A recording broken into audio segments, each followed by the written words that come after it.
নমস্কার বন্ধুরা, আমি পলাশ বিশ্বাস আর আপনারা দেখছেন পলাশ বিশ্বাস ভিডিওস। আশা করি আপনারা প্রত্যেকে ভালো আছেন, আপনাদের বাগানের গাছগুলিও ভীষণ ভীষণ ভালো আছে। বন্ধুরা, থাম্বনেল আর টাইটেল দেখে বুঝতেই পেরে গেছেন যে আজকে কোন বিষয় নিয়ে আলোচনা করব। হ্যাঁ বন্ধুরা, জবা গাছ, যে জবা গাছে ফুল আসছে না, যারা বলছেন জবা গাছে ফুল আসছে না, পাতা ছোট হয়ে যাচ্ছে এবং কুঁড়ি ঝরে যাচ্ছে, তাদের জন্য আজকের এই ভিডিওটা।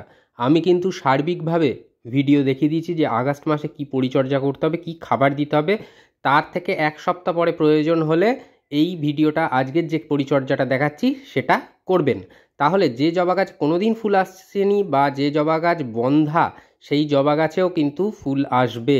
শুধুমাত্র আজকের এই তরল দ্রবণ যেটা দেখাবো সেইটা, এবং মাটির মধ্যে যে জিনিসটা, যে উপাদানটা দিতে বলবো সেটা যদি দেন, যেভাবে যতদিনের ব্যবধানে যা যা ফোলিয়ার স্প্রে করতে বলবো পাতায়, তাহলে সেইগুলো করবেন। হ্যাঁ, যে জবা গাছে ফুল আসছে না, যে জবা গাছ বন্ধা, সেই জবা গাছেই কিন্তু এই পরিচর্যা করতে হবে। তাহলেই দেখবেন ভরে যাবে অজস্র ফুলে। তো বন্ধুরা, দেরি না করে একেবারে ঝটপট সাবস্ক্রাইব করে নিন চ্যানেলটা, কারণ প্রতিদিন সন্ধ্যে 6টায় আমার বাগান সংক্রান্ত সমস্ত ভিডিও এই চ্যানেলে পেয়ে যাবেন। আর হ্যাঁ বন্ধুরা, অবশ্যই এই ভিডিওটিকে সবার মাঝে শেয়ার করার অনুরোধ রইল, কারণ যাদের গাছে ফুল আসছে না তাদের গাছেও কিন্তু ফুল ভরে যাবে, চকচক করবে এই রকম সবুজ পাতা।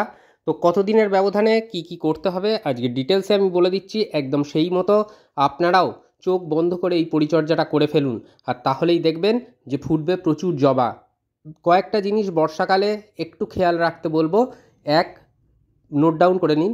এক হচ্ছে, কোনো গাছের মধ্যে কোনো হলুদ পাতা বা পচা পাতা যেন না থাকে, সেগুলোকে দেখা মাত্র তুলে ফেলতে হবে, রিমুভ করতে হবে গাছ থেকে। তার কারণটা হচ্ছে, ওই একটা পচা পাতা বা একটা হলুদ পাতা পুষতে পুষতে মানে ফাঙ্গাল ইনফেকশন আপনার জবা গাছে ছড়িয়ে পড়তে পারে। অনেকে বলছেন যে এই সমস্ত পুনে ভ্যারাইটির গাছের ডগার দিক থেকে পচন ধরছে বা গোড়ার থেকে পচন ধরছে। হ্যাঁ, এর কারণ এটাই। তো আজকের যেটা বলবো, দেখুন এই একটাই পাতা ছিল হলুদ, তুলে ফেলে দিলাম। জাস্ট এইভাবে পরিষ্কার রাখতে হবে টবের মিডিয়াটা, অন্তত খেয়াল রাখতে হবে যেন কোনোভাবে কোনো ক্ষতিকারক কোনো কিছু যেন মাটির সাথে না মেশে। তো দেখুন এই একটা পাতা, এটাও প্রায় পচে পুরো গেছে মাটির সাথে মিশে গিয়ে, এখানেও কিন্তু এরা ছত্রাক তৈরি করবে। তো বন্ধুরা, এইগুলোকে জাস্ট তুলে ফেলতে হবে। আর টবের মিডিয়াটা বলে দিই, যারা পুনে ভ্যারাইটি, ব্যাঙ্গালোর ভ্যারাইটি জবা বসাবেন তাদের জন্য একবার বলে দিয়ে, হ্যাঁ এই কেয়ারটা অবশ্যই আপনারা বিদেশি জবা বা দেশি জবার ক্ষেত্রেও করতে পারেন। বিদেশি বলতে আমি ট্রপিক্যাল ভ্যারাইটির কথা বলছি, যেগুলো গ্রাফটিং করে হয়। আর পুনে ভ্যারাইটি, ব্যাঙ্গালোর ভ্যারাইটিতে তো করতেই পারেন। মাটি এরকমই হবে, একটা টবের আপনারা কাছে যে মাটি আছে 40 ভাগ একটা টবের ভরবেন, আর তার সাথে সমপরিমাণ কম্পোস্ট মেশাতে হবে, ভার্মি কম্পোস্ট হোক বা 1 বছরের পুরনো গোবর সার। তো একটা টবের 80 ভাগ বা 80% ভরে গেল। ফাঁকা যে 20% পড়ে রইল, সেই 20% লাল মোটা দানার বিল্ডিং কনস্ট্রাকশনের বালি 3-4 ধুয়ে নেবেন। নিয়ে সেই বালি, এই মাটি এবং কম্পোস্ট, তিনটে জিনিস একত্রে মিশিয়ে ভালো করে আপনারা নতুন কোনো জবা গাছ এনে প্রতিস্থাপন করবেন। তাহলে দেখবেন উচ্চ জল নিকাশিযুক্ত মাটি হবে, কোনো ধরনের পচন রোগ আসবে না। এটা হচ্ছে বায়ো পটাশ বা অর্গ্যানিক পটাশ। 10 বা 12 ইঞ্চি টবের জন্য 1 টেবিল চামচ আপনাদের দিতে হবে। কোনো রাসায়নিক পটাশ এখানে দেওয়া যাবে না, বা কোনো ধরনের রাসায়নিক সার এখানে ব্যবহার করা যাবে না, কারণ সম্পূর্ণটাই অর্গ্যানিক উপায়ে আমি দেখাচ্ছি। তো সেক্ষেত্রে রাসায়নিক আসলে যে অর্গ্যানিকের জন্য যে উপকারী ছত্রাক বা ব্যাকটেরিয়াগুলো তৈরি হবে, তারা কিন্তু নষ্ট হয়ে যাবে রাসায়নিক সার ব্যবহার করলে।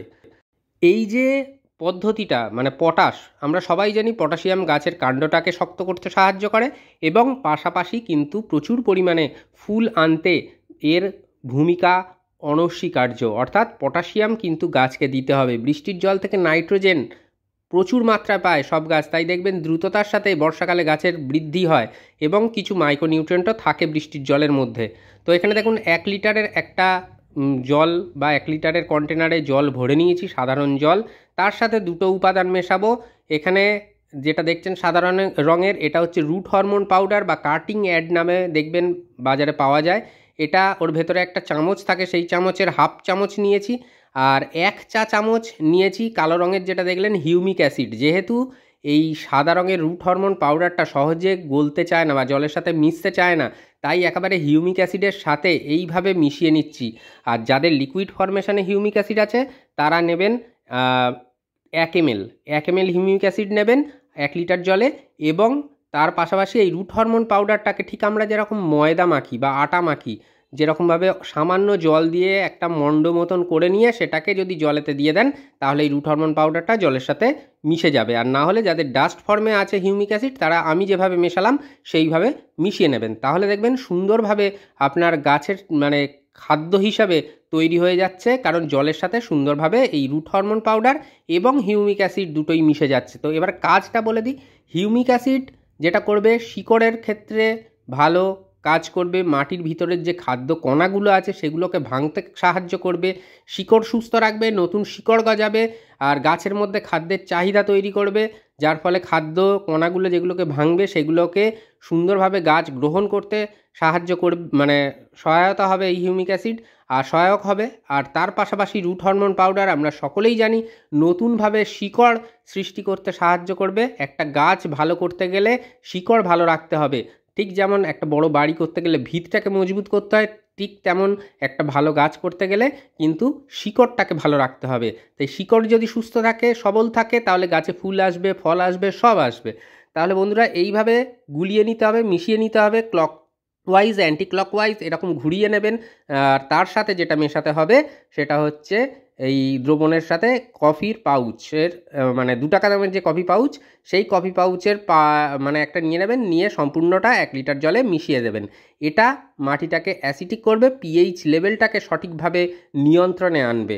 তো এই কফির মিশ্রণটা, তো এই যে কফি, হিউমিক অ্যাসিড এবং রুট হরমোন পাউডারের যে যৌথ যে মিশ্রণ, এইটা কিন্তু দুর্দান্ত কাজ করবে আপনার গাছের, জবা গাছের যে গাছে ফুল আসেনি সেই গাছকেও কিন্তু ফুলে ফুলে ভরিয়ে দেবে।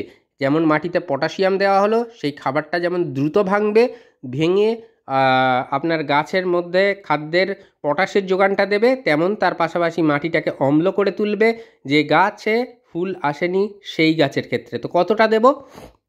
10 বা 12 ইঞ্চি টবের জন্য ঠিক এই রকম অনুষ্ঠান বাড়িতে যে ব্যবহার করা হয় গ্লাস, এখানে 250 থেকে 300 ml পর্যন্ত জল আমরা এই তরল দ্রবণ আমরা কিন্তু টবের মিডিয়াতে দিয়ে দিতে পারবো।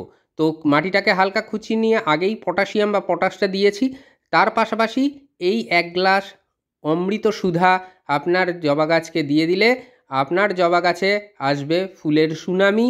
যে গাছে কোনো দিন ফুল আসেনি যে জবা গাছে, সেই জবা গাছও ভরে যাবে অজস্র ফুলে। তো এই রেমেডিটা বা এই পদ্ধতিটা আপনারা কতদিন অন্তর দেবেন? এই যে তরল দ্রবণ সার যেটা দেখালাম, এটা 20 দিনের ব্যবধানে দ্বিতীয়বার রিপিট করবেন। মাটিতে পটাশিয়ামটা আর দেওয়ার কোনো প্রয়োজন নেই। খালি এই যে তরল দ্রবণ যেটা বানিয়ে দেখালাম, এটা ঠিক 20 দিন বাদে, যেদিন দিলেন টবের মিডিয়ায় তরল সারটা, তার থেকে ঠিক 20 দিন বাদে পুনরায় আবার টবের মিডিয়াতে প্রদান করবেন। এরপরে আরেকটা কাজ করতে হবে, সেটা হচ্ছে টবের মিডিয়ায় যেদিন এই তরল দ্রবণ এবং খাবারটা দিলেন, তার থেকে ঠিক 2 দিন পরে আপনার গাছের পাতায় একটা অনুখাদ্য, যেটাকে মাইক্রোনিউট্রিয়েন্ট বলা হয়, সেই অনুখাদ্য আপনার গাছের পাতায় স্প্রে করতে হবে।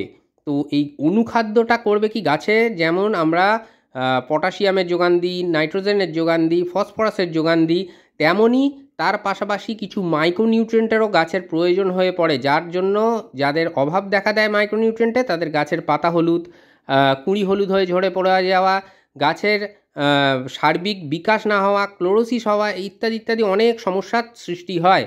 তো আমি বায়োভিটা এক্স দেখাচ্ছি মানে এটাই দিতে হবে, বা এর কোনো বিজ্ঞাপন করছি না। যে কোনো একটা অনুখাদ্য দেবেন, পারলে যদি আপনাদের কাছে যে কোনো সিউইড বেস ফার্টিলাইজার থাকে, জবা গাছে দুর্দান্ত কাজ করে।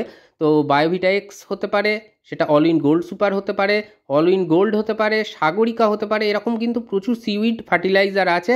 তো যে অনুখাদ্য, সেই অনুখাদ্য আপনারা দিতে পারেন। এছাড়া আপনারা যে অনুখাদ্য আপনাদের কাছে আছে, মোবোমিন, অ্যাগ্রোমিন গোল্ড, অ্যাগ্রোমিন ম্যাক্স, এরকম প্রচুর অনুখাদ্য আছে, যেটা যে কোনো একটা অনুখাদ্য সেটা নিয়ে আপনারা গাছের পাতায় স্প্রে করে দেবেন। যারা বায়োভিটা করবেন 1 লিটার জলে 1 ml নেবেন, নিয়ে সকালের দিকে স্প্রে করবেন।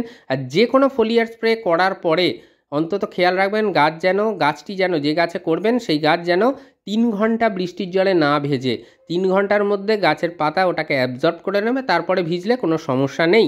তো আশা করি বুঝতে পারলেন কিভাবে কেয়ারটা করতে হবে। এইভাবে কেয়ার করুন, আপনার জবা ফুল গাছে আসবে ফুলের সুনামি। বর্ষায় জাস্ট এই খাবারটা আপনারা দিয়ে দিন।